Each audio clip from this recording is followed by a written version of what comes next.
नमस्कार।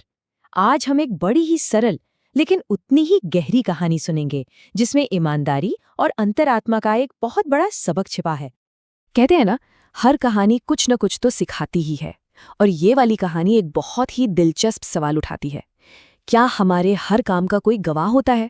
कोई ऐसा जो हमेशा हमें देख रहा हो, भले ही हमें वो नजर ना आए? तो कहानी की शुरुआत होती है एक घने जंगल से, जहां बीच में एक बहुत ही शांत आश्रम है।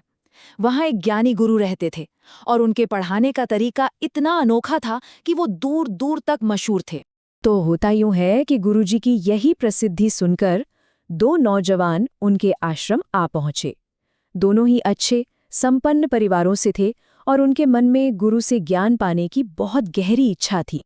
लेकिन गुरुजी ने उन्हें सीधे सीधे शिष्य नहीं बनाया। उन्होंने सोचा, चलो पहले इनकी समझ को परखते हैं, और इसके लिए उन्होंने एक छोटी सी पर बड़ी ही मजेदार परीक्षा लेने की सोची। उन्होंने दोनों युवकों को बुलाया और उनके हाथ में मिट्टी के बने दो कबूतर थमा दिए। और ये कोई ऐसे वैसे कबूतर नहीं थे, बड़े सुंदर थे, चमक रहे थे, मानो किसी कलाकार ने बड़ी मेहनत से बनाया हो। गुरुजी ने उन्हें निर्देश दिया, तुम्हें इन कबूतरों की गर्दन तोड़नी है।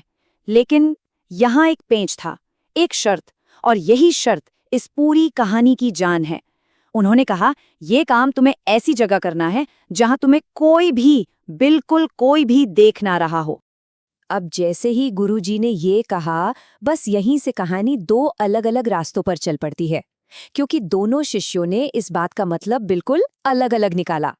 जो पहला शिष्य था, उसने तो बस काम पर ध्यान दिया कि गर्दन तोड़नी है, जल्दी से कोई खाली जगह ढूंढो और काम खत्म करो। लेकिन जो दूसरा था, वो उस शर्त में उलझ गया कि ऐसी कौन सी जगह है जहां कोई नहीं देखता।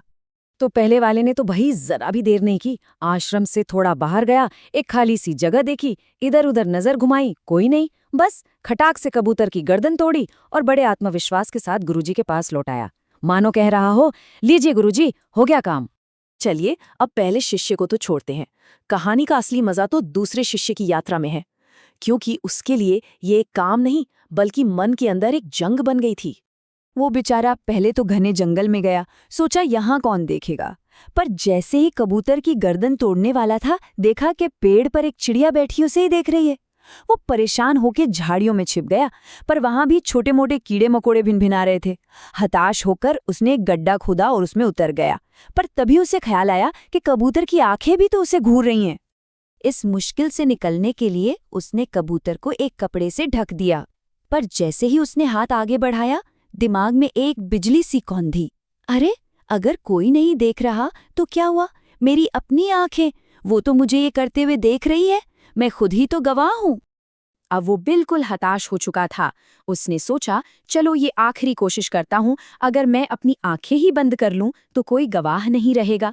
उसने हर गवाह को हटाने की ये आखिरी कोशिश की, और जैसे ही उसने आंखें बंद करके उस कबूतर की गर्दन तोड़ने के लिए आखिरी बार हाथ उठाया, तभी उसके अंदर से एक शांत लेकिन बहुत ही गहरी आवाज गूंजी, ठहरो, मैं देख रहा हूं।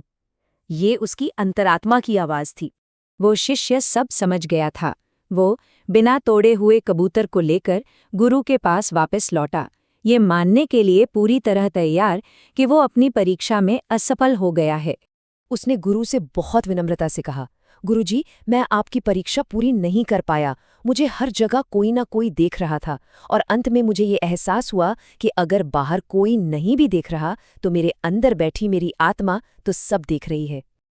ये सुनकर गुरु के चेहरे पर एक हल्की सी मुस्कान आ गई। उन्होंने घोषणा की, जो शिष्य इस काम में असफल रहा है, असल में वही मेरी परीक्षा में सफल हुआ है, क्योंकि उसने निर्देश के पीछे छिपी गहरी शिक्षा को समझ लिया है। और यही है सच्ची शिक्षा, ये एहसास कि हमारे हर काम को, हर विचार को देखने वाली एक शक्ति हमेशा मौजूद है, हमारी अपनी अंतरात्मा और वो परमात्मा। ये एहसास कि कोई हमें हमेशा देख रहा है, यही सबसे बड़ा नैतिक दिशा सूचक है। आज के समय में भी जब लगता है कि कोई नहीं देख रहा, यही जागरूकता हमें किसी भी गलत काम को शुरू करने से पहले ही रोक देती है। गुरु ने आखिर में जो सवाल पूछा, वो हम सबके लिए है। सोचिए, हमारा कौन सा ऐसा काम है जो सर्वदृष्टा शक्ति हमारी अपनी अंतरात्मा से छिपा हो सकता हो, और अगर ये बात हमेशा याद रहे तो क्या कोई भी काम गलत हो सकता है?